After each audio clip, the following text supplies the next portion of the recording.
নমস্কার সবাইকে। বিধি পাঠশালা ইউটিউব চ্যানেলে সবাইকে অনেক অনেক স্বাগত। আজকে নিবেদন বলাইচাঁদ মুখোপাধ্যায়ের একটি ছোট গল্প, স্কুলের স্মৃতি। তবে আজকে গল্প শুরু করার আগে আমার চ্যানেলে যারা নতুন তারা চ্যানেলটিকে অবশ্যই সাবস্ক্রাইব করে ভিডিওগুলিকে লাইক করে দেবেন।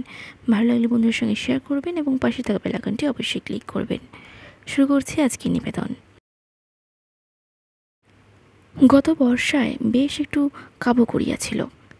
পল্লীগ্রামে বাস করি, সুতরাং বর্ষার আগমন আমার পক্ষে মনোরম না হইবারই কথা। কিন্তু একটা স্থূলঙ্গিনী রমণীর প্রেমে পড়িয়া অবস্থা অন্যরূপ হইয়া দাঁড়াইয়া গেল। বিস্তৃত বিবরণ দিয়া লাভ নাই। সংক্ষেপে এইটুকু জানিয়া রাখুন, সেদিন শ্রাবণ সন্ধ্যার প্রাক্কালে সমস্ত ব্যাপারটার আনুপূর্বিক আলোচনা করিয়া বুঝিলাম কাব্যরসে কুলাইবে না, কিন্তু চোলাই রসে প্রয়োজন। দোকান আমার বসত বাটি হইতে 1.5 ক্রোশ দূরে।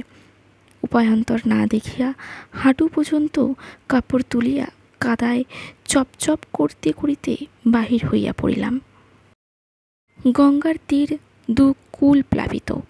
বর্ষার গঙ্গা, শ্রাবণে পূর্ণিমা তিথি, মেঘে আজ জ্যোৎস্নায় নির্জন নদী তীরে।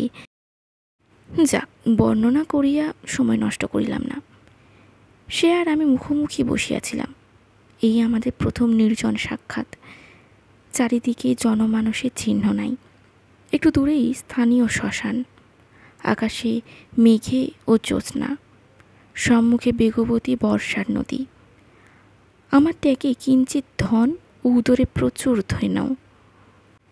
বিকম্পিত কণ্ঠে বলিলাম, আর একটু কাছে এসে বসো না। রমণী দৃঢ় কণ্ঠে বলিল, না।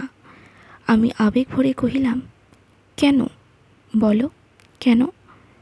রমণী এবার কিছু না বলিয়া একটু সরিয়া বলিল এবং বসিল। আমিও আর একটু কাছে গিয়া বসিলাম।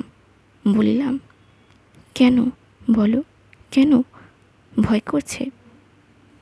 কিসের ভয় তোমার? সরে এসো লক্ষ্মীটি। না বলিয়া সে আর একটু সরিয়া বসিল।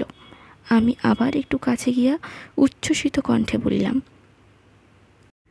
তুমি বিয়াচিদের গল্প শুনেছ, যার প্রেমে দ্বন্দ্বে পাগল হয়েছিলেন? শোনোনি? জোহান রুয়াকের লাইক পড়েছ, যাতে সেই স্কুলমাস্টার? তাও শোনোনি? বেশ, কেষ্ট রাধার কথা তো জানো। একবার ভেবে দেখো দেখি, সেই যমুনার কোলে।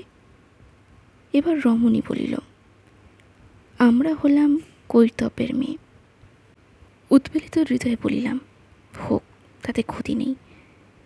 দৌড়ই তোমার একটু কাছে সরে এসো বলিয়া তাহার হাত চাপিয়া ধরিলাম।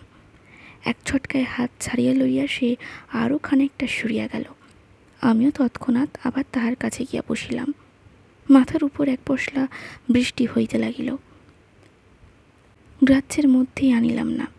বলিলাম, দেখো, জীবন খুব ছোট্ট।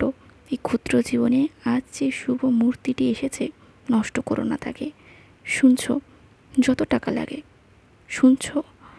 রমণী কিছু বলিল না, হাত ধরিতেই কিন্তু আবার সরিয়া বসিল। আমিও সরিয়া গেলাম। শ্রাবণের আকাশ ভাঙিয়া পড়িল। রমণী কিন্তু ভিজিল না। তখন মনে হইল গান গাইয়া দেখি যদি কিছু চায়। গলা যতদূর সম্ভব মোলায়েম করিয়া গান ধরিলাম, বুলবুলি তুই ফুল শাখাতে দৃষ্ণে আজি দোল। হঠাৎ দেখি সেও কাঁদিতেছে। ও কি, অমন করছো কেন? ঝপাং করিয়া ভাঙল। হিসাব করিয়া দেখিলাম 3.5 সেকেন্ড লুঙ্গিনী আমার কণ্ঠলগ্ন অবস্থায় ছিল। এত দুপলকেই আমরা উভয়ে স্থূল দেহে ত্যাগ করিয়া সূক্ষ্ম দেহ ধারণ করিয়াছি, কিন্তু কুলের প্রতিটি স্মৃতিটি আঁকিয়াও মর্মে হুলের মতো বিধিয়া আছে। আজকে গল্পটি কেমন লাগলো কমেন্টে অবশ্যই জানাবেন। ভালো লাগলে লাইক করবেন, বন্ধুদের সঙ্গে শেয়ার করবেন এবং পাশে থাকা বেল আইকনটি অবশ্যই ক্লিক করবেন। নমস্কার।